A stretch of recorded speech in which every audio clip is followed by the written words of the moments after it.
السلام علیکم ورحمۃ اللہ. اذان دے دیں. اللہ اکبر اللہ اکبر اللہ اکبر اللہ اکبر. اشہد ان لا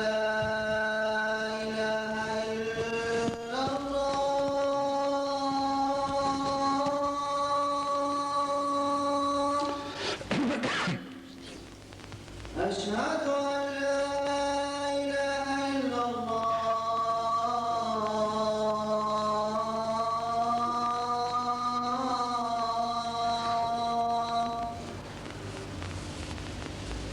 أشهد أن محمدًا رسول الله.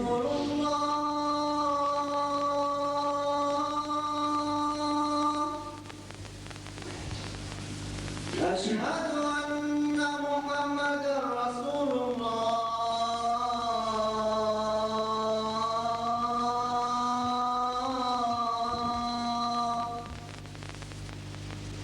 حي على الصلاة.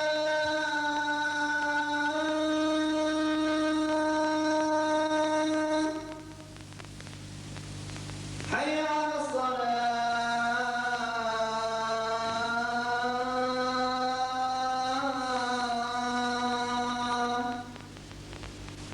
حي على الفلاح.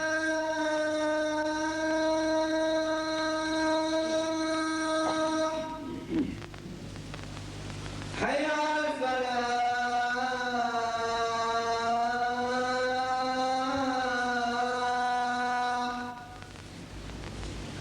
الله أكبر الله أكبر. لا إله إلا الله.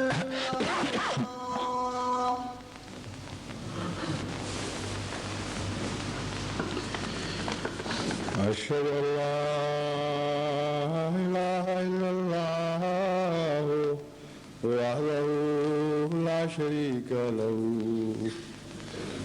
وأشهد أن محمدًا عبده ورسوله. أما بعد فأعوذ بالله من الشيطان الرجيم.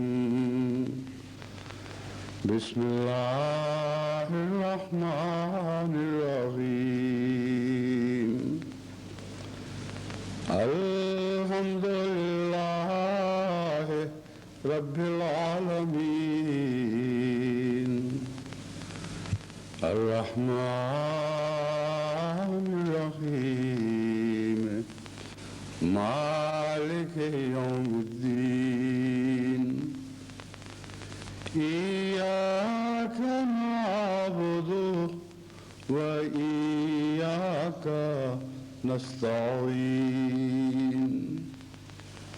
اهدنا الصراط المستقيم صراط الذين أنعمت عليهم غير المغضوب عليهم ولا الضالين.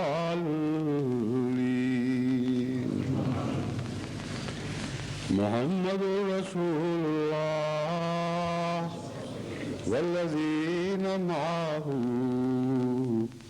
أشداء على الكفار رحماء بينهم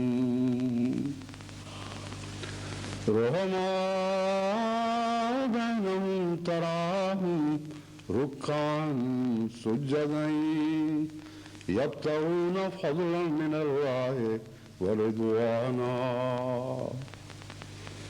سيماهم في وجوههم من أثر السجود.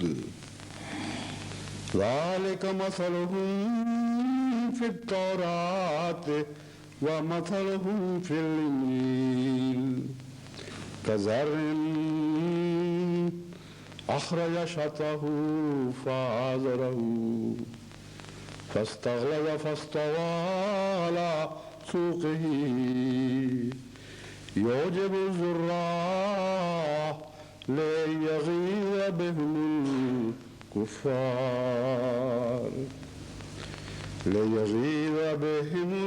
الكفار وعد الله الذين آمنوا وعملوا الصالحات منهم مغفرة وأجرا عظيما. سورة الفتح آیت 20. Huzur has recited chapter 48, Al-Fatah, verse 30, and says that I have previously put light on a part of this subject, and in this connection I also to present some new testament عہد نامہ جدید سے حضرت مسیح علیہ الصلوۃ والسلام کے وہ حوالے بھی پیش کرنے تھے جن کا اس آیت کے ساتھ، اس آیت کے میں بیان کردہ مضمون کے ساتھ تعلق ہے۔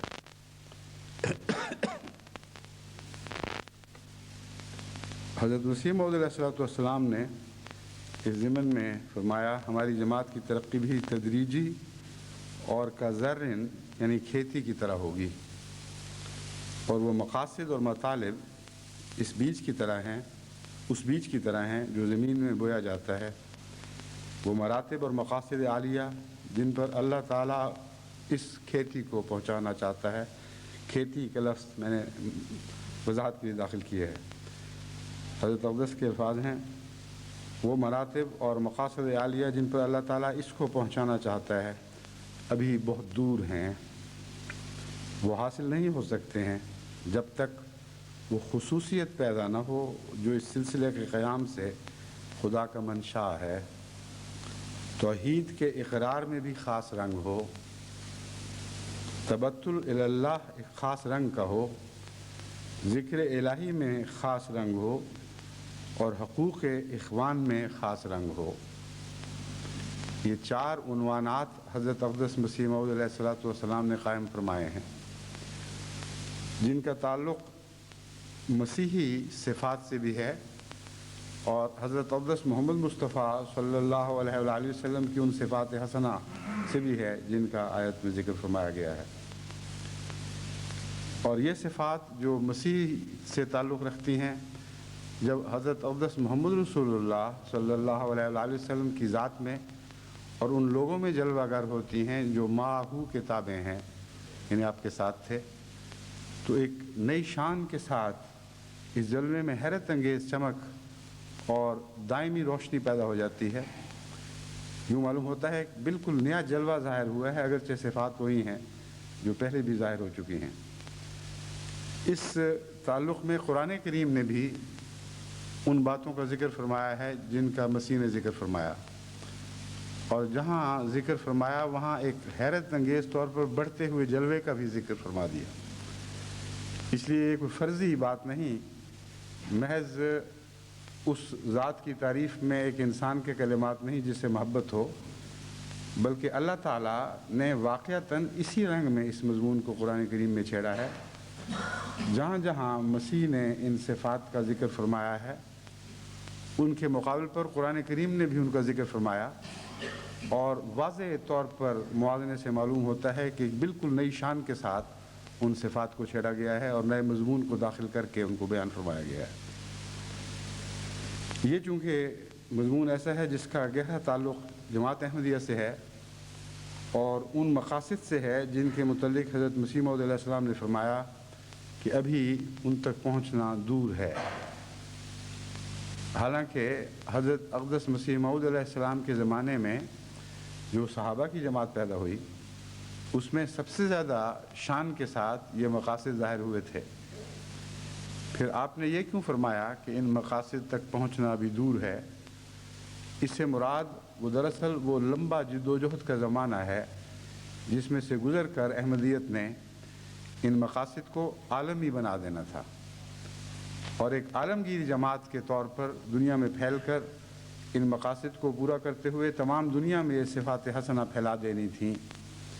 اس لیے جب حضرت مسیح موعود علیہ السلام فرماتے ہیں کہ وہ مقاصد یا ان تک پہنچنا بھی دور کی بات ہے، تو ہرگز مراد یہ نہیں کہ حضرت مسیح موعود علیہ السلام کے زمانے میں تو تربیت میں کمزوری تھی اور ابھی ان اعلیٰ مقاصد کو جماعت پا نہ سکی تھی، مگر بعد کے دور کے زمانے میں ایسا ہوگا۔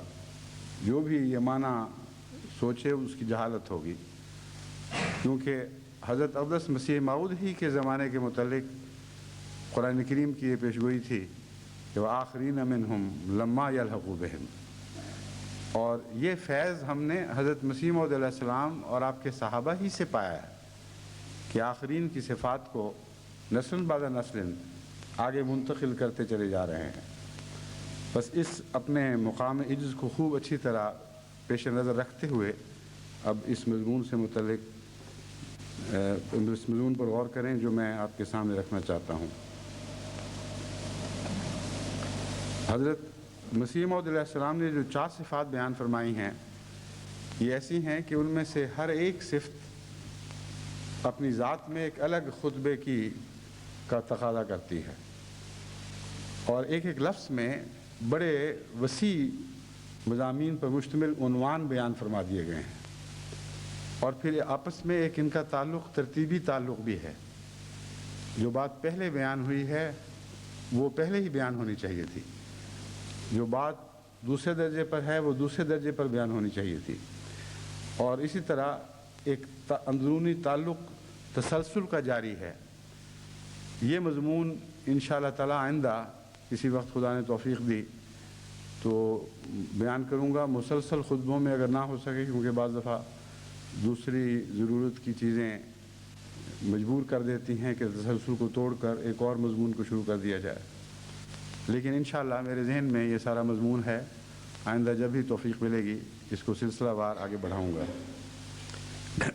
اس وقت میں صرف یہ بتانا چاہتا ہوں کہ اس مضمون تک پہنچنے سے پہلے ہمیں ان حوالوں کو پیش نظر رکھنا چاہیے جن میں ہمارا تاریخی لحاظ سے الہی کتب میں تشخص کیا گیا، بیان کیا گیا ہے۔ ہم کیا ہیں، ہم سے کیا توقع رکھی جاتی ہے، کس مقصد کے لیے یہ ذرن کا سلسلہ شروع ہوا جس کا مسیح نے ذکر کیا اور قرآن کریم نے فرمایا وَمَثَلُهُمْ فِي الْإِنْجِيلِ كَزَرْعٍ أَخْرَجَ شَطْأَهُ۔ مثال میں اس کی مثال انجیل میں یوں بیان ہوئی ہے ان لوگوں کی، كَزَرْعٍ أَخْرَجَ شَطْأَهُ، ایسی کھیتی کی طرح جس کی پتیاں باہر نکلائیں، اور زمیندار جانتے ہیں کہ شروع میں روئیدگی جو ہے پتیوں کی شکل میں نکلتی ہے۔ اخرج شطأہ فآزرہ، پھر اس کو وہ مضبوط کر دے، فاستغلظ، پھر وہ پتیاں مضبوط ہو کر ان میں قوت پیدا ہو جائے، فاستویٰ علی سوقہ، پھر وہ اپنے ڈنٹھل پر کھڑی ہو جائیں۔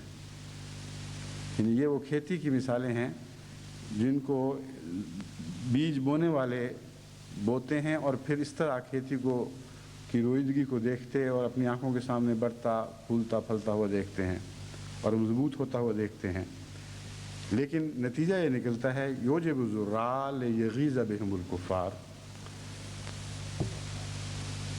بونے والوں کو بہت لطف آتا ہے، لیکن جو انکار کرنے والے ہیں وہ ان کی یہ برکتیں دیکھ دیکھ کر جلتے ہیں اور انہیں بہت تحش آتا ہے۔ عام طور پر لوگ یہ سمجھتے ہیں کہ یہاں بونے والوں سے مراد خدا تعالیٰ کا ہاتھ ہے جس نے بویا ہے، یہ کھیتی خدا ہی کے ہاتھ سے بوئی جاتی ہے، مگر یہاں جو طرز بیان ہے یہاں خدا کے ہاتھ کا براہ راست ذکر نہیں، بلکہ زراع ہیں، بہت سے بونے والے ہیں جو بوتے ہیں۔ یہاں دراصل داعین الی اللہ کی ایک جماعت کا ذکر ہے جو کثرت کے ساتھ مختلف زمینوں میں بیج پھینکتے چلے جاتے ہیں، اور وہ بیج جب اچھی زمینوں پہ پڑتا ہے تو پھر جس کیفیت کے ساتھ، جس شان کے ساتھ وہ رویدگی دکھاتا اور نشو و نما پاتا ہے، اس کا یہ ذکر فرمایا گیا ہے۔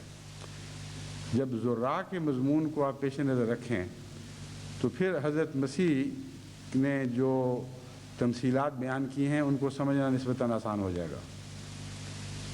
ایک ہاتھ کے بیج کسی خاص کھیتی پر پڑتا ہے اور اگ جاتا ہے۔ اگر وہ ہاتھ کسی ماہر کا ہاتھ ہو، ایسے شخص کا ہاتھ ہو جو اس مضمون کو سمجھتا ہو، تو اس کے لیے ممکن ہی نہیں ہے کہ اس بیج کو گندی زمینوں میں پھینک دے، اس کے لیے ممکن ہی نہیں کہ اس بیج کو جھاڑیوں میں پھینک دے، چٹانوں پر پھینک دے۔ اس لیے خدا کا ہاتھ یہاں بیان نہیں فرمایا گیا۔ یہی حکمت اس کے پیش نظر ہے۔ مومنوں میں کچھ سادہ ہیں، کچھ زیادہ ذہین ہیں، کچھ تجربہ کار ہیں، کچھ نا تجربہ کار ہیں۔ تبلیغ میں ان کے ساتھ یہ روزمرہ یہ واسطہ مختلف لوگوں کا واسطہ پڑتا رہتا ہے، اور بعض ایسے ہیں جو چٹیل زمینوں کے ساتھ ہی نبرد آزمائی کرتے ساری عمر گوا دیتے ہیں۔ بیج پھینکتے ہیں تو چٹیل زمینوں پر کچھ تھوڑا سا اگتا بھی ہے لیکن مر جاتا ہے۔ اسی طرح بعض ہیں جو ایسی جگہ بیج پھینکتے ہیں جہاں ارد گرد خونخوار درندے ہیں، دشمن ملا موجود ہیں، وہ طاق میں رہتے ہیں کہ ادھر بیج پھینکنے والا پیٹھ موڑے اور واپس آ کر اس کی کھیتی کو برباد کر دیں۔ ایسے لوگ بھی ہیں اور واقعتاً ایسا ہوتا بھی ہے۔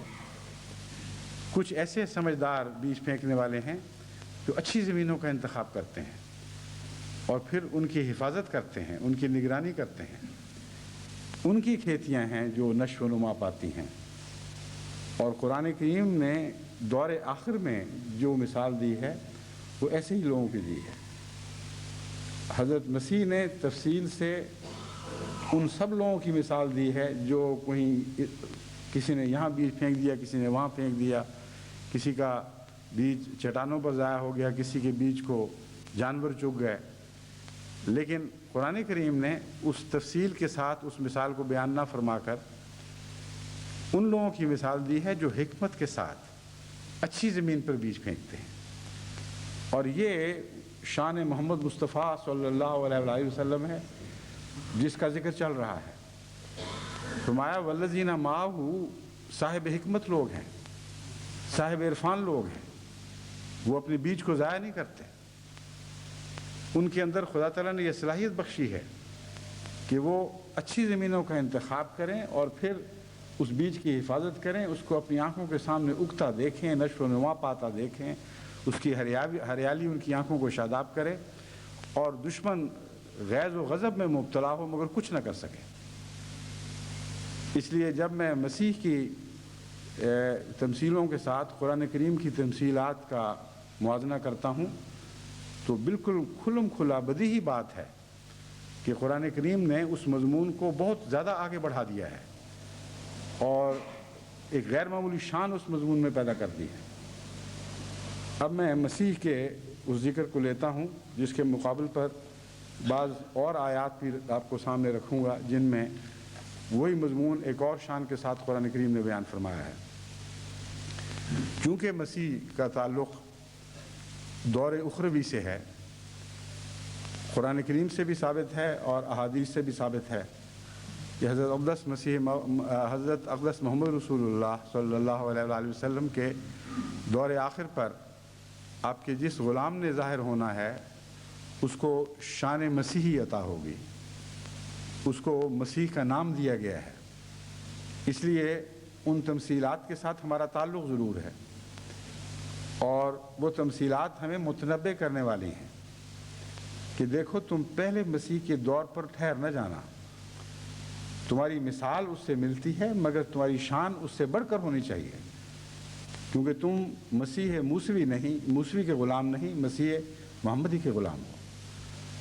بس نظر رکھو کہ مسیح نے کیا کیا تمثیلات بیان کی، ان میں سے جو بہتر ہیں وہ چنو اپنے لیے۔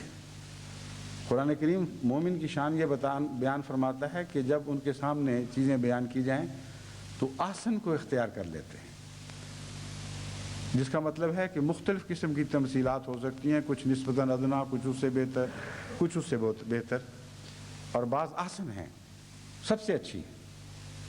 تو حضرت محمد رسول اللہ صلی اللہ علیہ وآلہ وسلم کے غلاموں سے یہ توقع رکھی گئی ہے کہ تم ہر قسم کی تمثیلات سنو گے مگر احسن کو چننا۔ کیونکہ تمہارا آقا آسن ہے، جس کی غلامی کا دم بھرتے ہو وہ تمام انبیاء سے بڑھ کر ہے، تمام تخلیق میں اس شان کا کوئی وجود پیدا نہیں ہوا، بس اس کی نسبت سے تم اپنے اندر بھی ویسے ہی کمالات پیدا کرنے کی کوشش کرو۔ اب حضرت مسیح کی تمثیلات سنیں جن کا ان آیات سے تعلق ہے۔ آپ فرماتے ہیں اسی روز یسوع گھر سے نکل کر جھیل کے کنارے جا بیٹھا اور اس کے پاس ایسی بڑی بھیڑ جمع ہو گئی کہ وہ کشتی پر چڑھ بیٹھا اور ساری بھیڑ کنارے پر کھڑی رہی، اور اس نے ان سے بہت سی باتیں تمثیلوں میں کہیں کہ دیکھو ایک بونے والا بیج بونے نکلا، اور بوتے وقت کچھ دانے راہ کے کنارے گرے اور پرندوں نے آ کر انہیں چگ لیا۔ ایک تبلیغ کرنے والا ایسا بھی ہے جس کی یہ مثال ہے۔ اور کچھ پتھریلی زمین پر گرے جہاں ان کو بہت مٹی نہ ملی، اور گہری مٹی نہ ملنے کے سبب سے جلد اگائے، اور جب سورج نکلا تو جل گئے، اور جڑ نہ ہونے کے سبب سے سوکھ گئے۔ اور کچھ جھاڑیوں میں گرے اور جھاڑیوں نے بڑھ کر ان کو دبا لیا، اور کچھ اچھی زمین میں گرے اور پھل لائے، کچھ 100 گنا، کچھ 30 گنا، جس کے کان ہوں وہ سن لے۔ شاگردوں نے پاس آ کر اس سے کہا تو ان سے تمثیلوں میں کیوں باتیں کرتا ہے؟ اس نے جواب میں ان سے کہا اس لیے کہ تم کو آسمان کی بادشاہی کے بھیدوں کی سمجھ دی گئی ہے، مگر ان کو نہیں دی گئی، کیونکہ جس کے پاس ہے اسے دیا جائے گا اور اس کے پاس زیادہ ہو جائے گا، اور جس کے پاس نہیں ہے اس سے وہ بھی لے لیا جائے گا جو اس کے پاس ہے۔ میں ان سے تمثیلوں میں اس لیے باتیں کرتا ہوں کہ وہ دیکھتے ہوئے نہیں دیکھتے اور سنتے ہوئے نہیں سنتے اور نہیں سمجھتے، اور ان کے حق میں یسایہ کی یہ پیشگوئی پوری ہوتی ہے کہ تم کانوں سے سنو گے پر ہرگز نہ سمجھو گے۔ اس تمثیل کا جو دوسرا حصہ ہے وہ بعد میں بیان ہوگا۔ پہلے حصے میں کے متعلق قرآن کریم کی 2 آیات جو ذہن میں ابھرتی ہیں وہ میں آپ کے سامنے رکھتا ہوں۔ فرمایا فَمَثَلُهُ كَمَثَلِ صَفْوَانٍ عَلَيْهِ تُرَابٌ فَأَصَابَهُ وَابِلٌ فَتَرَكَهُ صَلْدًا، البقرہ آیت 265۔ کہ اس بیج کی مثال ایسے ہی ہے، یعنی اس کام کی مثال جو ریا کی خاطر کیا جائے، جو خالصتاً اللہ کی رضا کی خاطر نہ کیا جائے، ریا ناس کا پہلو اس میں شامل ہو۔ اس کی مثال ایسی ہے کہ وہ چٹان پر گرے ہوئے بیج کی طرح ہے جس پر کچھ تھوڑی سی مٹی ہو، فَأَصَابَهُ وَابِلٌ، پھر جب تیز بارش اس کو پہنچتی ہے فَتَرَكَهُ صَلْدًا، وہ مٹی کو بہا لے جاتی ہے اور چٹان کو اسی طرح چٹیل چھوڑ دیتی ہے۔ اس میں اس کلام الہی میں صرف ایک بڑی ہوئی حکمت یہ ہے کہ وہ لوگ جن کے بیج ضائع ہوتے ہیں ان کی اندرونی کمزوریوں کی بھی نشاندہی فرما دی گئی ہے، ورنہ خالص مومن اور خالص متقی کا بیج ضائع نہیں ہوا کرتا۔ فرمایا ہے کچھ بیج چٹانوں پر پڑتے ضرور ہیں، لیکن مومن چٹانوں پر بیج نہیں پھینکا کرتے، کیونکہ مومن صرف دکھاوے کی خاطر اپنے نمبر بنانے کے لیے کام نہیں کیا کرتے کہ جی ہم نے اتنی تبلیغ کر دی، اتنے آدمیوں تک پیغام پہنچا دیا۔ رپورٹیں بھری ہوتی ہیں ایسی باتوں سے، اور نتیجہ کیا ہوتا ہے؟ اس کے بعد یہ ہو گیا اور لوگ بھاگ گئے، اس کے بعد یہ ہو گیا اور کچھ فائدہ نہ پہنچا، اس کے بعد یہ حادثہ پیش آ گیا۔ تو قرآن کریم نے مثال تو مسیح والی بیان کی، لیکن دیکھیں اس میں کیسی عظمت پیدا کر دی۔ ایک بہت ہی گہرے شناسا، جو طبیعت کا شناسا معالج ہو، اس کی طرح مرض کی تشخیص بھی فرما دی۔ فرمایا اگر تم بیج پھینکو اور ہر دفعہ تمہارا بیج ضائع ہو جایا کرے، اور جب بارش برسے تو وہ دور ہو جائے بجائے قریب آنے کے، مطلب یہ ہے بجائے اگ کر نشو و نما پا کر تمہاری کھیتی بننے کے تمہارے ہاتھ سے جاتا رہے، اس وقت سمجھو کہ تمہارے اندر کوئی قصور تھا۔ اور واقعتاً یہ ہے کہ جو مسیح نے مثال دی ہے وہ تو ایک روزمرہ کے واقعہ کی عام مثال ہے، دھوپ نکلی اور بیج ضائع ہو گیا۔ بارش کے ساتھ بیج کے ضائع ہونے کا تعلق ایک بہت ہی غیر معمولی مضمون ہے اور نئی شان کا مضمون ہے جس کو قرآن کریم نے بیان فرمایا ہے۔ امر واقعہ یہ ہے کہ جب الہی تجلیات زور دکھاتی ہیں، جب خدا تعالیٰ کے جلوے کثرت سے نازل ہوتے ہیں اور جماعت کو ترقیات ملتی ہیں، تو ایسے لوگ پھر ساتھ نہیں دے سکتے جن کے اندر کمزور سا تعلق پیدا ہوا ہوتا ہے۔ وہ ان مطالبوں کو پورے نہیں کر سکتے، اس جو توقعات ان سے ایسی صورت پیدا ہوتی ہیں وہ ساتھ چل نہیں سکتے، چنانچہ ان کی موت بڑے ہوئے جلوے بن جاتے ہیں۔ لیکن چٹان پر بیج پھینکا اور پھر دھوپ نے روز اس کو جلا دیا، یہ ایک روزمرہ کا ایسا معاملہ ہے جس کا انسانی صفات کے ساتھ کوئی گہرا تعلق نہیں ہے۔ لیکن قرآن کریم نے جو مضمون بیان فرمایا ہے، اس کا ایمانیات کے ساتھ اور عملاً جس طرح روز بروز واقعات رونما ہوتے ہیں ان کے ساتھ ایک بہت گہرا اور حقیقی تعلق ہے۔ بس وہ لوگ جو کہتے ہیں کہ ہم نے تبلیغ کی اور بیج پھیلا دیے، اور بدقسمتی ایسی ہے کہ زمین سنگلاخ ہے، ان کو قرآن کریم کی مثال کو پیش نظر رکھنا چاہیے اور سمجھنا چاہیے کہ سنگلاخ زمین پر تو نے بیج پھینکا کیوں تھا، اور یہ کہنا درست نہیں ہے کہ ساری زمین سنگلاخ ہے، بلکہ قرآن کریم تو فرماتا ہے کہ سنگلاخ ہونے کے باوجود یہ امکان موجود ہے کہ پتھر دل پھٹ پڑیں اور ان سے چشمے بہہ جائیں۔ بس اگر تم دعائیں ساتھ کرو اور رضائے باری کی خاطر کام کرو، اور پھر تم سے جو غلطیاں ہوں گی اس کے بھی نیک ہی نتیجے نکلیں گے۔ بس تبلیغ کا بہت گہرا نقطہ سمجھایا گیا اور اپنے نفس کا تزکیہ کرنے کا ایک طریق ہمیں سکھلا دیا۔ اللہ تعالیٰ جماعت احمدیہ کو اس سے استفادے کی توفیق عطا فرمائے۔ پھر مسیح نے اس بیج کی مثال دی جو نشو و نما پاتا ہے، اور اللہ تعالیٰ نے اس کو برکت دینے کے جو وعدے مسیح سے کیے تھے ان کا ذکر فرمایا ہے۔ اس کے مقابل پر کچھ وعدے حضرت محمد مصطفیٰ صلی اللہ علیہ وآلہ وسلم سے بھی کیے گئے اور ان کی نشو و نما کا بھی ذکر کیا گیا۔ اب دیکھیں ان دونوں میں کتنا فرق ہے۔ مسیح کہتے ہیں کچھ اچھی زمین پر گرے اور پھل لائے، کچھ 100 گنا، کچھ 60 گنا، کچھ 30 گنا، جس کے کان ہوں وہ سن لے۔ قرآن کریم فرماتا ہے وَمَثَلُ الَّذِينَ يُنْفِقُونَ أَمْوَالَهُمْ فِي سَبِيلِ اللَّهِ كَمَثَلِ حَبَّةٍ أَنبَتَتْ 7 سَنَابِلَ فِي كُلِّ سُنبُلَةٍ 100 حَبَّةٍ وَاللَّهُ يُضَاعِفُ لِمَن يَشَاءُ وَاللَّهُ وَاسِعٌ عَلِيمٌ۔ کیا محمد مصطفیٰ کے غلاموں تمہیں خوشخبری ہو، تمہاری مثال مسیح کے بیج پھینکنے والی جیسی مثال نہیں ہے جس کو زیادہ سے زیادہ 100 گنا پھل لگنا تھا، اس سے نیچے اتر کر 60 گنا یا پھر اس سے بھی کم۔ فرمایا تم محمد مصطفیٰ صلی اللہ علیہ وآلہ وسلم کے غلام ہو، اور محمد کی برکت سے صلی اللہ علیہ وآلہ وسلم تم سے یہ وعدہ ہے کہ حبۃ انبتت 7 سنابل، تمہاری مثال ایک ایسے بیج کی طرح ہوگی جس میں 7 کونپلیں پھوٹیں، 7 شاخیں نکلیں۔ سنبل بالی کو کہتے ہیں، 7 بالیاں نکلیں، فی کل سنبلۃ 100 حبہ، اور ہر بالی میں 100 دانے لگے ہوں۔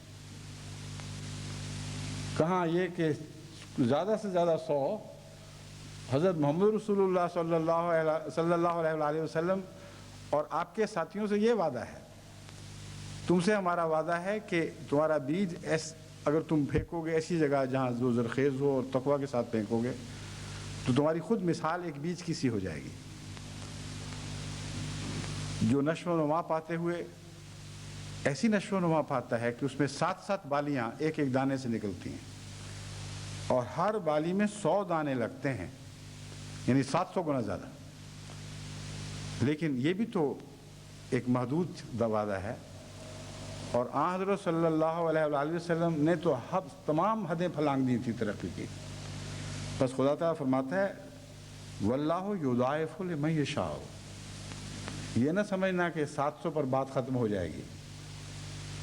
یہ وہ رسول ہے، اگر تم اس کی کامل پیروی کرو گے تو تم سے لامتناہی ترقیات کا وعدہ ہے۔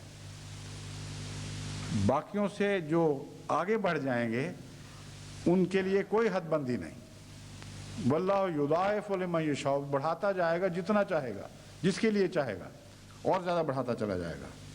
واللہ واسع علیم، اللہ تعالیٰ بہت وسعت دینے والا ہے اور بہت علیم ہے. علیم کا تعلق انسان کی اندرونی حالات سے ہے، اور خدا تعالیٰ کا فضل جو غیر معمولی طور پر نازل ہوتا ہے وہ انسان کی اندرونی تمناؤں کے ساتھ ایک گہرا تعلق رکھتا ہے. اگر خدا کی راہ میں غیر معمولی قربانیوں کی تمنائیں پنپ رہی ہوں اور ہمیشہ انسان اس خیال میں کھویا رہے کہ میں کچھ اور بھی کروں، کچھ اور بھی کروں، کچھ اور بھی کروں، لیکن انسانی توفیق محدود ہو اور وہ ان تمناؤں کو پورا نہ کر سکے، تو اس سے آگے پھر فضل الہی کے ساتھ اس مضمون کا تعلق پیدا ہو جاتا ہے. پھر جتنا وہ کماتا ہے اس سے زیادہ خدا دیتا ہے. جیسا کہ گناہوں کے متعلق بھی گناہگار کہتے ہیں ناکردہ گناہوں کی بھی حسرت کی ملے داد، کہ اے خدا جو گناہ ہم نہیں کر سکے ان کی حسرت ہی کی داد دے دے. خدا تعالیٰ ان نیکیوں کی داد دیتا ہے جو انسان نہیں کر سکتا، اور اس کا دل سے تعلق ہے. تو فرمایا ہے کہ واسع تو وہ ہے لیکن علیم بھی ہے. اگر تمہارے دل میں لامتناہی خدمت کی تمنائیں ہیں اور توفیق نہیں ہے تو خدا تم سے وعدہ کرتا ہے کہ جس کے تم غلام ہو اس کی برکت سے، اس کی محبت کے نتیجہ میں اللہ تعالیٰ تمہیں لامحدود عطا کرے گا. تمہارے ساتھ 100 یا 200 یا 400 یا 700 دانوں کا وعدہ نہیں ہوگا، بلکہ لامتناہی ترقیات ہوں گی. پھر آگے یسائیہ کی پیشگوئی شروع ہوتی ہے. حضرت مسیح نے اس کا حوالہ دیا اور فرمایا کہ آج ہم جس دور میں سے گزر رہے ہیں یہ وہی دور ہے جس پر یسائیہ کی پیشگوئی صادق آتی ہے. اور وہ پیشگوئی کیا تھی؟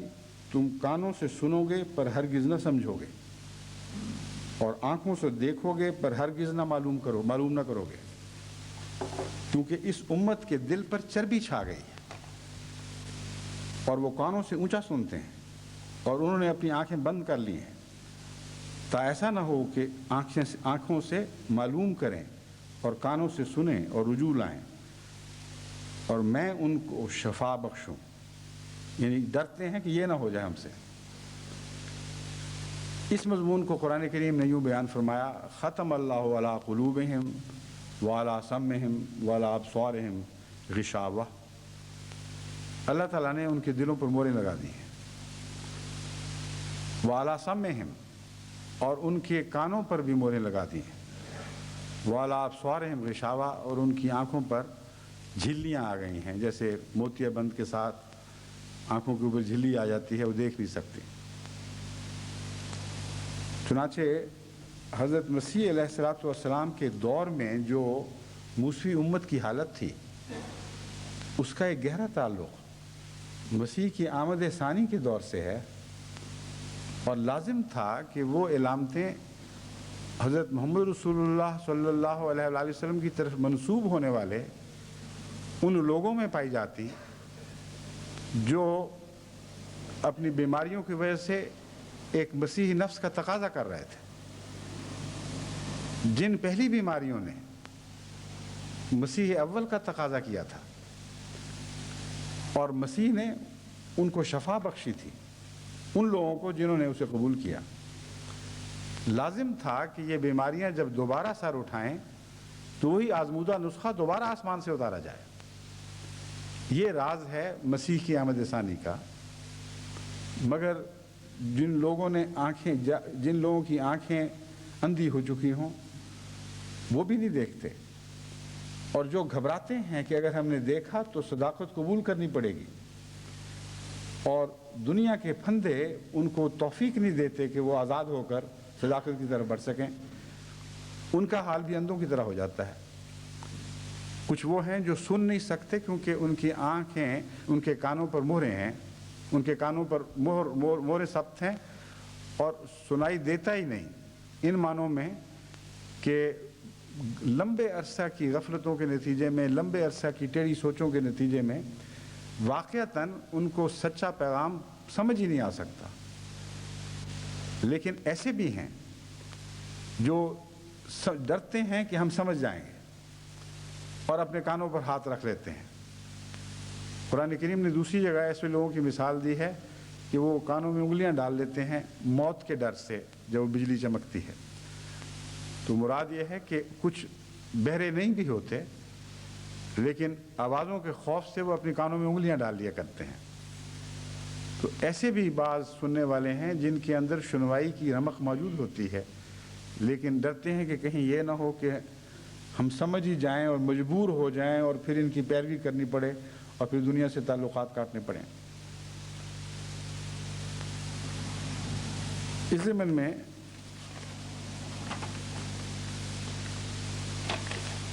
آخری فقرہ یہ بیان فرمایا گیا ہے دل سے سمجھیں اور رجوع لائیں. یہ فقرے شروع ہوتے ہیں تا ایسا نہ ہو کہ آنکھوں سے معلوم کریں. یہ ان لوگوں کا ذکر ہے. پہلے وہ لوگ ہیں جن کا ذکر ختم اللہ کے تابع ہے کہ وہ تو لمبی بد کرداریوں کی وجہ سے سننے سے ہی محروم رہ گئے, دیکھنے سے محروم, ان کے دل غافل ہو چکے ہیں, ان کو کچھ سمجھ نہیں آ سکتی. ہم علی قلوبہم اقفالھا, قرآن کریم نے دوسری جگہ اس مضمون کو یوں بیان فرمایا کہ گویا ان کے دلوں پر تالے پڑ گئے ہیں. تالے پڑ گئے ہیں تو اندر کوئی چیز جاتی ہی نہیں. مگر کچھ اور بھی ہیں جہاں چیزیں آتی جاتی ہیں, تالے نہیں پڑے ہوئے, مگر اچھی چیزوں کے لیے وہ تالے لگا لیتے ہیں اور بری چیزوں کے لیے کھول دیتے ہیں.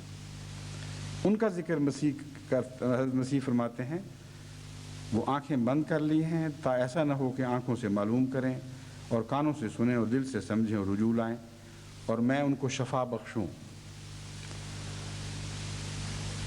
لیکن مبارک ہیں تمہاری آنکھیں اس لیے کہ وہ دیکھتی ہیں اور تمہارے کان اس لیے کہ وہ سنتے ہیں, کیونکہ میں تم سے سچ کہتا ہوں کہ بہت سے نبیوں اور راست بازوں کو آرزو تھی کہ جو کچھ تم دیکھتے ہو دیکھیں مگر نہ دیکھا. یہ وہ کلمات ہیں مسیح کے جو بڑی شان کے ساتھ حضرت اقدس محمد مصطفیٰ صلی اللہ علیہ وسلم کے دور آخر پر صادق آتے ہیں. اور اس میں جماعت احمدیہ خصوصیت سے مخاطب ہے. لیکن مبارک ہیں تمہاری آنکھیں اس لیے کہ وہ دیکھتی ہیں اور تمہارے کان اس لیے کہ وہ سنتے ہیں, کیونکہ میں تم سے سچ کہتا ہوں کہ بہت سے نبیوں اور راست بازوں کو آرزو تھی کہ جو کچھ تم دیکھتے ہو دیکھیں مگر نہ دیکھا. حضرت مسیح موعود علیہ السلام کا ایک شعر ہے,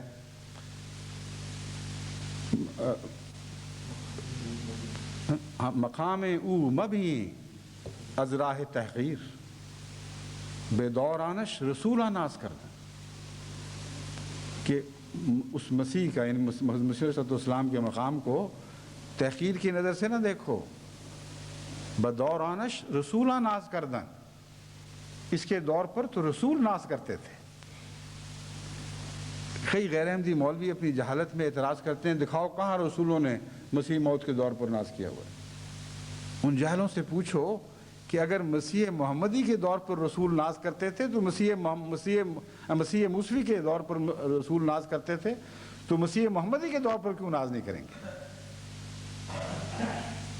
اس مسیح محمدی کے متعلق جس کے دور کی خود محمد رسول اللہ نے خبریں دی ہیں, جس کا قرآن میں ذکر ملتا ہے. کیسی جہالت ہے کہ مسیح عیسوی جب یہ بات کہتے ہیں تو بغیر چیلنج کے, مسیح موسوی جب یہ بات کہتے ہیں بغیر چیلنج کے قبول کرتے, کہتے ہیں آمنا و صدقنا, ہاں اے مسیح تیرا دور ایسا ہی تھا کہ جس پر رسول ناز کریں. جب مسیح محمدی یہی اعلان کرتا ہے تو کانوں میں انگلیاں ڈالتے ہیں, توبہ توبہ کیسی بات کر گیا. محمد کا مسیح ہو اور اس کے دور پر رسول ناز کریں, کتنی بڑی گستاخی. جتنی بڑی تم گستاخی سمجھتے ہو اتنی بڑی تم محمد رسول اللہ کے دربار میں گستاخی کرتے ہو, ان کی شان میں گستاخی کرتے ہو. کیونکہ آپ کا مقام اور آپ کے غلاموں کا مقام, یہ دونوں مقام وہ ہیں جن کا ذکر قرآن کریم میں محمد رسول اللہ والذین معہ کے ساتھ فرمایا گیا ہے, اور ان مقامات کو کوئی الگ نہیں کر سکتا. اور ساری کائنات میں ہر زمانے میں تلاش کر کے دیکھو, محمد مصطفیٰ صلی اللہ علیہ وسلم کی شان کا نہ رسول پیدا ہوا, نہ اس شان کے متبعین پیدا ہوئے جیسے محمد رسول اللہ کو نصیب ہوئے. اور یہ بات دونوں ادوار پر یکساں صادق آتی ہے، دور اول پر بھی اور دور آخر پر بھی. بس مسیح کے اس فقرے کو سنیں کہ دیکھیں کتنا معنی خیز ہے، اور مسیح اول مسیح ثانی کی کیسی تائید کر رہا ہے. فرماتے ہیں کیونکہ میں تم سے سچ کہتا ہوں کہ بہت سے نبیوں اور راست بازوں کو آرزو تھی کہ جو کچھ تم دیکھتے ہو دیکھیں مگر نہ دیکھا، اور جو باتیں تم سنتے ہو سنیں مگر نہ سنی. بس بونے والے کی تمثیل سنو. یہ باتیں بات کی ہیں، اس وقت میں چھوڑتا ہوں.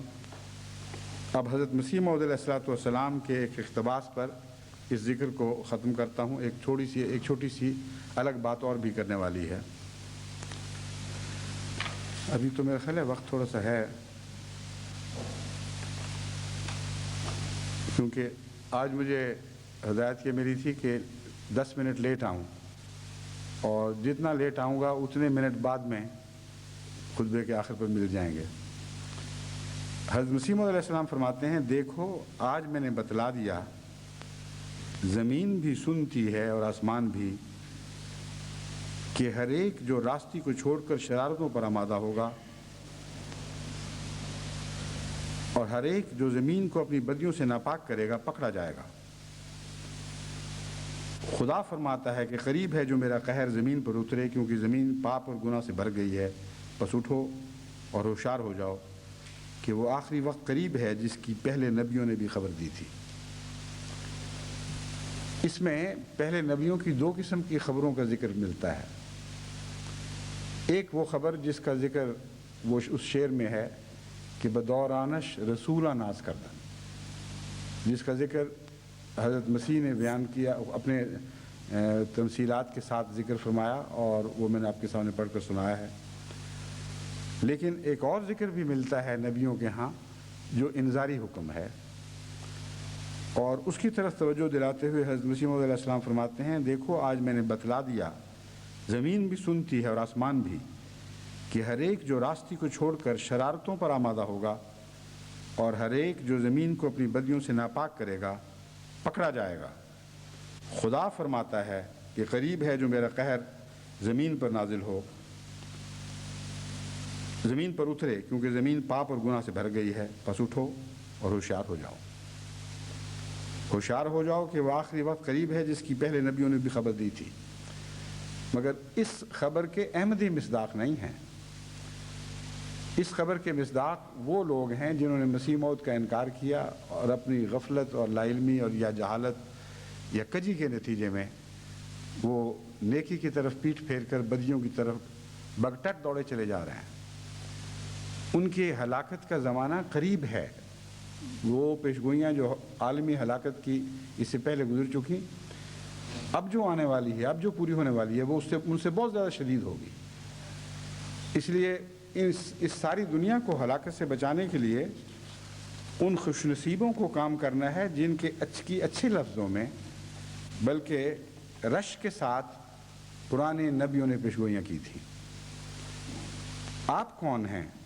آپ کے متعلق حضرت مسیح موعود علیہ الصلوۃ والسلام فرماتے ہیں یہ مت خیال کرو کہ خدا تمہیں ضائع کر دے گا.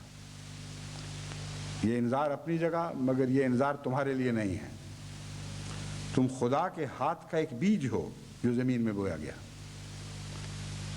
بہت ہی خوبصورت کلام ہے. قرآن کریم نے جو ذرا فرمایا وہاں انسان بونے والے تھے. اب یہ مسئلہ حل ہو گیا کہ بیج خدا کا ہے. اصل میں بونے والے ہاتھ خواہ انسان کے ہوں، لیکن جو بیج ہے یہ خدا کا ہے. بس مسیح موعود علیہ الصلوۃ والسلام فرماتے ہیں تم خدا کے ہاتھ کا ایک بیج ہو جو زمین میں بویا گیا. خدا فرماتا ہے کہ یہ بیج بڑھے گا اور پھولے گا، اور ہر ایک طرف سے اس کی شاخیں نکلیں گی اور ایک بڑا درخت ہو جائے گا. بس مبارک وہ جو خدا کی بات پر ایمان رکھے اور درمیان میں آنے والے ابتلاؤں سے نہ ڈرے، کیونکہ ابتلاؤں کا آنا بھی ضروری ہے تاکہ خدا تمہاری آزمائش کرے کہ کون اپنے دعوی بیعت میں صادق اور کون کاذب ہے. بس مبارک وہ جو خدا کی بات پر ایمان رکھے اور درمیان میں آنے والے ابتلاؤں سے نہ ڈرے، کیونکہ ابتلاؤں کا آنا بھی ضروری ہے، تا خدا تمہاری آزمائش کرے کہ کون اپنے دعوی بیعت میں صادق اور کون کاذب ہے۔ یہ جو ابتلا آتے ہیں ان کے ساتھ کچھ خشک پتے جھڑ جاتے ہیں، کچھ خشک ٹہنیاں ٹوٹ جاتی ہیں اور جلائی جاتی ہیں، لیکن جو کچھ بچتا ہے وہ مزید نشو و نما پاتا ہے اور حیرت انگیز طریق پر پھولتا اور پھلتا اور پھیلتا چلا جاتا ہے۔ بس بدنصیب ہیں وہ جو دور ابتلا میں گر جائیں اور بہار کا زمانہ نہ دیکھیں۔ فرماتے ہیں وہ جو کسی ابتلا سے لغزش کھائے گا وہ کچھ بھی خدا کا نقصان نہیں کرے گا اور بدبختی اس کو جہنم تک پہنچائے گی۔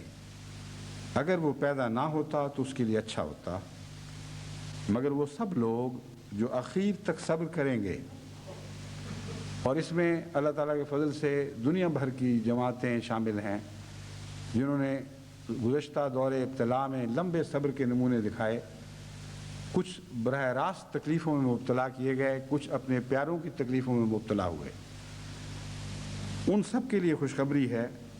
فرماتے ہیں مگر وہ سب لوگ جو اخیر تک صبر کریں گے اور ان پر مصائب کے زلزلے آئیں گے اور حوادث کی آندیاں چلیں گی اور قومیں ہنسی اور ٹھٹھا کریں گی اور دنیا ان سے سخت کراہت کے ساتھ پیش آئے گی،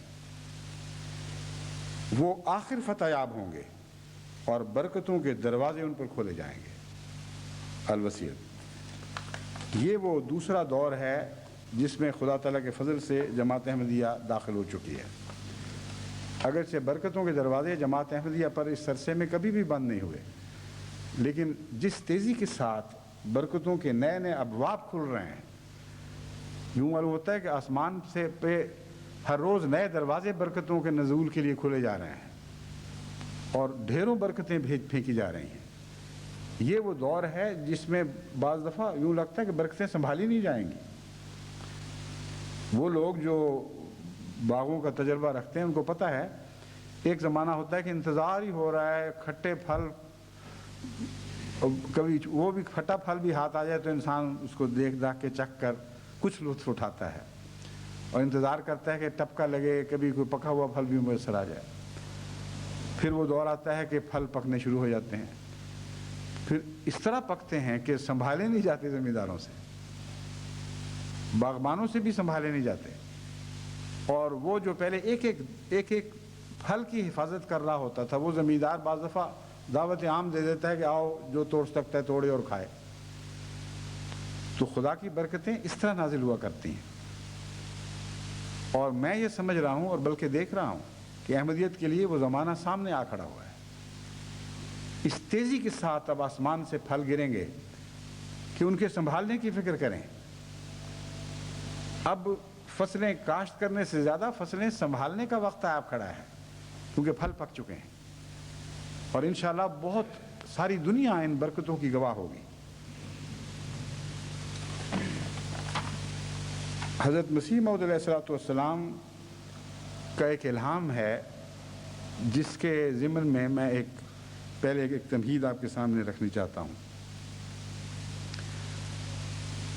آپ میں سے اکثر کو یاد نہیں ہوگا، جیسا کہ مجھے بھی یاد نہیں تھا، کہ اللہ تعالیٰ نے مجھے جمعرات کو منصب خلافت پر فائز فرمایا، اور وہ جون کی 10 تاریخ تھی، اور اگلے دن 11 تاریخ کو جمعہ تھا۔ کل امام صاحب نے نماز پر آتے ہوئے مجھے کہا مبارک ہو۔ میں نے کہا کس بات کی؟ مجھے تو خیال بھی نہیں تھا کوئی خاص۔ میں نے کہا شاید کوئی اچھی خبر باہر سے آئی ہے۔ انہوں نے کہا آپ کی خلافت کے 11 سال پورے ہو گئے اور 12واں شروع ہو رہا ہے۔ تو اس پر سوچتے ہوئے میرا ذہن ایک اور الہام کی طرف بھی منتقل ہو گیا، اور وہ ہے بعد 11 انشاءاللہ۔ ابھی پرسوں اس الہام کی بات ہمارے گھر چل رہی تھی، تو میں نے کہا شاید خدا کے ہاں یہ مقدر ہو کہ ہماری ہجرت کے 11 سال ہوں اور 11 سال کے بعد ہم واپس وطن چلے جائیں۔ تو جب امام صاحب نے کہا کہ آپ کے خلافت کے 11 سال پورے ہو گئے اور 12ویں میں داخل ہو گئے ہیں، تو میں نے کہا مجھے تو پھر خدا پہ حسن ظنی کرتے ہوئے یہ کہنا چاہیے کہ اس الہام کے اس رنگ میں بھی پورا ہونے کے دن آ گئے ہیں کہ خلافت رابعہ کے 11 سال کے بعد انشاءاللہ کچھ ہوگا ضرور. وہ کیا ہوگا اس کا تعلق دراصل حضرت مسیح موعود علیہ السلام کی صداقت کے ساتھ ہے. چنانچہ حضرت مسیح موعود علیہ السلام نے اگرچہ اس الہام کو بابو الہی بخش کی موت پر بھی لگایا ہے، لیکن جہاں عموماً ذکر ملتا ہے وہاں بنیادی بات یہ بیان فرمائی ہے کہ یہ بات اس الہام سے قطعی ہے کہ یہ الہام میری صداقت کے اظہار کے لیے ظاہر ہوگا اور بڑی شان کے ساتھ ہوگا. حضرت مسلم موعود نے رضی اللہ تعالیٰ عنہ نے پارٹیشن کے وقت اپنی ہجرت کے وقت کے ساتھ بھی اس الہام کو کے مضمون کو باندھا. تو بعض چیزیں ذوالوجوہ ہوتی ہیں، ایک شان سے بھی پوری ہوتی ہیں، دوسری سے بھی، تیسری سے بھی، مگر میں سمجھتا ہوں کہ حضرت مسیح موعود علیہ السلام نے اس الہام کو جتنی اہمیت دی ہے اور جس غیر معمولی نشان کے طور پر اس کو سمجھا ہے، بعید نہیں کہ اس کا زمانہ اب قریب میں آنے والا ہو. کیونکہ پاکستان میں خصوصیت کے ساتھ اور بعض دوسرے ملکوں میں حضرت مسیح موعود علیہ السلام کی تکذیب میں تمام حدیں پھلانگی گئی ہیں، بے حیائی کی کوئی بات چھوڑی نہیں گئی. اس لیے اس کے مقابل پر خدا تعالیٰ کی طرف سے عالمی نشان ظاہر ہونے چاہیے. ایک وہ نشان ہے جو آپ اس وقت دیکھ رہے ہیں کہ اللہ تعالیٰ نے تمام عالم کی جماعت کو ایک جمعے پر ایک ہاتھ پر اکٹھا ہونے کی توفیق بخشی ہے، اور دنیا کے کونے کونے پر ایک بھی جگہ نہیں، نہ شمال میں، نہ جنوب میں، نہ مشرق میں، نہ مغرب میں، جہاں جماعت احمدیہ کے امام کا جمعہ بیک وقت دیکھا اور سنا نہ جا سکتا ہو. تو یہ بھی ایک بہت بڑا نشان ہے، لیکن بات 11 نہیں. اس لیے بات 11 میں سمجھتا ہوں اس سے بھی بہت بڑا نشان یا اسی نشان کی کوئی ایسی شان ظاہر ہوگی جس سے اللہ تعالیٰ کے فضل سے حضرت مسیح موعود علیہ السلام کی تصدیق کے لیے قوموں کے دل تیار ہوں گے. اور یہ جو یبوست کا دور ہے، نحوست سی چھائی ہوئی ہے، یہ دور انشاءاللہ دور بہار میں بدل جائے گا. اس توقع کے ساتھ میں حضرت مسیح موعود علیہ السلام کی عبارت آپ کے سامنے رکھتا ہوں. آپ فرماتے ہیں، میں ہرگز یقین نہیں رکھتا کہ میں اس وقت سے پہلے مروں جب تک کہ میرا قادر خدا ان جھوٹے الزاموں سے مجھے بری ثابت نہ کرے. یہ ایک دور وہ ہے جو حضرت مسیح موعود علیہ السلام کے وصال سے پہلے بہت سے نشانات کی صورت میں ظاہر ہو گیا، اور انہی نشانات میں سے ایک الہی بخش قذاب کی موت کا نشان تھا، جس کا ذکر حضرت مسیح موعود علیہ السلام نے تفصیل سے فرمایا ہے.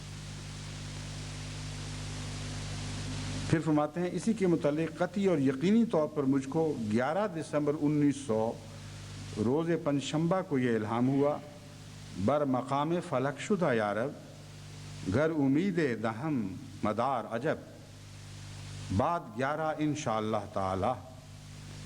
میں نہیں جانتا کہ یہ 11 دن ہیں یا 11 ہفتہ یا 11 مہینے یا 11 سال، مگر بہرحال ایک نشان میری بریت کے لیے اس مدت میں ظاہر ہوگا.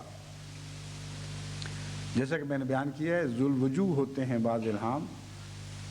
11 سال کی مدت میں، یعنی کہ 11 سال تک آپ نے فرمایا ایک شان کے ساتھ پورا ہو گیا.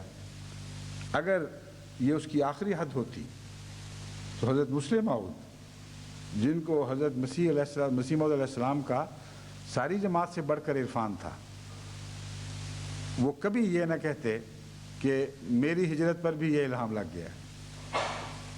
اس لیے تذکرے میں نیچے یہ نوٹ ہے کہ بعض الہام ذوالوجوہ ہوتے ہیں. تو اگر ایک اور معنی میں پورا ہوا ہے تو ایک اور معنی میں پھر بھی پورا ہو سکتا ہے، جس کا بنیادی تعلق مسیح موعود علیہ السلام کی صداقت سے ضرور ہوگا. یہ مضمون ہے جو میں آپ کو سمجھانا چاہتا ہوں، تاکہ آپ کو اس طرف آپ کو اس کے لیے دعا کی طرف توجہ ہو، اور خصوصیت سے دعا کریں کہ بعد 11 کا جو دور شروع ہو رہا ہے اس کو اللہ تعالیٰ کناروں سے کناروں تک برکتوں سے بھر دے. فرماتے ہیں، بر مقام فلک شدہ یارب گر امید دہم مدار عجب، خدا تعالیٰ فرماتا ہے کہ تیری دہائی اب آسمان پر پہنچ گئی. اس مضمون کا جماعت احمدیہ کی آج کی دہائی سے بڑا گہرا تعلق ہے. اتنا لمبا عرصہ تکلیفوں کا گزرا ہے پاکستان میں، اتنی تکلیفیں اٹھائی ہیں احمدیوں نے، واقعتاً بعض راتیں احمدیوں کی دہائیاں دیتے گزر گئی اور مسلسل دہائیاں دیتے رہے ہیں. تو دہائی کا بہت پیارا استعمال ہے. لفظ دہائی جو مسیح موعود علیہ السلام نے استعمال کیا ہے، اس سے بہتر یہ مضمون بیان نہیں ہو سکتا تھا، اور جماعت احمدیہ کے حالات پر یہ بہترین طور پر صادق آتا ہے. فرمایا تیری دہائی اب آسمان پر پہنچ گئی ہے، اور اب میں اگر تجھے کوئی امیدوار بشارت دوں تو تعجب مت کر، میری سنت اور محبت کے خلاف نہیں. بعد 11 انشاءاللہ فرمایا اس کی تفہیم نہیں ہوئی. تو ایک دفعہ امید ظاہر فرمائی ہے کہ اس کے یہ معنی ہوں گے، لیکن ساتھ ایک اور دروازہ کھول دیا یہ فرما کر اس کی تفہیم نہیں ہوئی. یعنی جو معنی میں بیان کرتا ہوں میں اپنی امید اور توقع کے مطابق بیان کر رہا ہوں، اللہ تعالیٰ کی طرف سے معین تفہیم نہیں ہوئی. بس جب خدا نے دروازہ کھلا چھوڑ دیا ہے تو کیوں نہ ہم یہ توقع رکھیں کہ اس دور میں بھی خدا اس الہام کو اس شان کے ساتھ پورا کرے کہ حضرت مسیح موعود علیہ السلام کی صداقت کے کل عالم میں، چہار دانگ عالم میں ڈنکے بجنے لگیں. اللہ کرے کہ ایسا ہی ہو. ہم اپنی کانوں سے ان تصدیق کی آوازوں کو سنیں، اپنے آنکھوں سے اس دور ظفر موج کو دیکھیں، اور ہماری آنکھیں بھی ٹھنڈک پائیں اور دل بھی شاداں ہوں. اللہ کرے کہ ایسا ہی ہو اور جلد تر ہو. ایک اعلان مختصر یہ ہے کہ ابھی خطبے کے بعد لوگ اپنے ٹیلی ویژن سیٹ بند نہ کریں، کیونکہ آڈیو چینل کی انتظامیہ کی طرف سے آئندہ فریکوینسیز کی تبدیلی سے متعلق ایک بہت ہی ضروری اعلان ہوگا.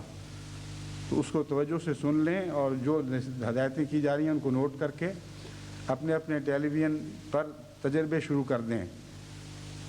کیونکہ آئندہ ایک ایسا وقت آئے گا، ایک دو خطبات ایسے آئیں گے جب دونوں چینلز کے اوپر، دونوں زاویوں پر خطبات سنے جا سکیں گے.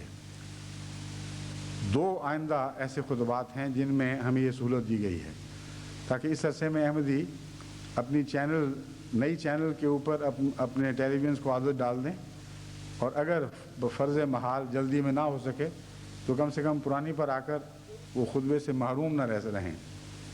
یہ وہ بات ہے جس کے متعلق تفصیل سے آپ کو آڈیو چینل اس کا جسوال برادران کی طرف سے رہنمائی کی جائے گی.